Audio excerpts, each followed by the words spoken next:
শীতে কি শুধুই আমরা শীতের কাপড় পরবো? তাদেরকে একটু শীতের কাপড় পরতে ইচ্ছে করে না, তাই তাদেরকে শীতের কাপড় পরিয়েছিলাম। শীতের কাপড় পরানোর পর তাদেরকে একটু গোসল করার প্রয়োজন হলো, তাই তাদেরকে একটু গরম পানি দিয়ে গোসল করিয়ে দিচ্ছিলাম।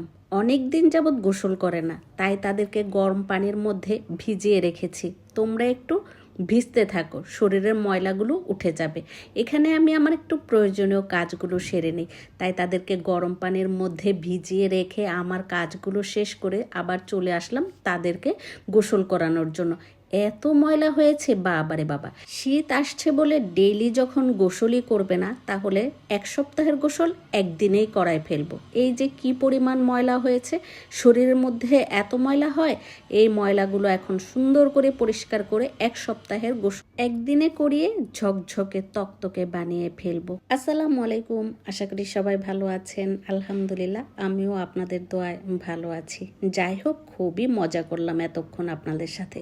মজার ছলে মজার মজার কথাগুলো বললাম। আমি কিন্তু শাড়ি পরে চলে গেলাম রান্না করতে।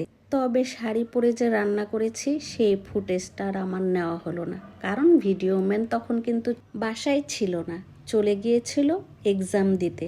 কারণ আজকেই তার শেষ এক্সাম, আর এই শেষ এক্সামের আগে ছেলের কাছে বললাম আমাকে একটু ভিডিও করে দাও।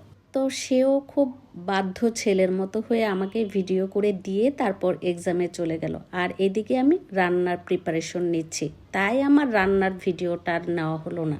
এইদিকে আমি যেন কি বকবক করছিলাম আমার একটুও মনে নেই, তবে মনে হয় বলছিলাম কি দিয়ে কি রান্না করব, কি করব সেগুলো এখানে মনে হয় দেখাচ্ছিলাম, যদিও আমি কি বলছি আমার একটু মনে ছিল না।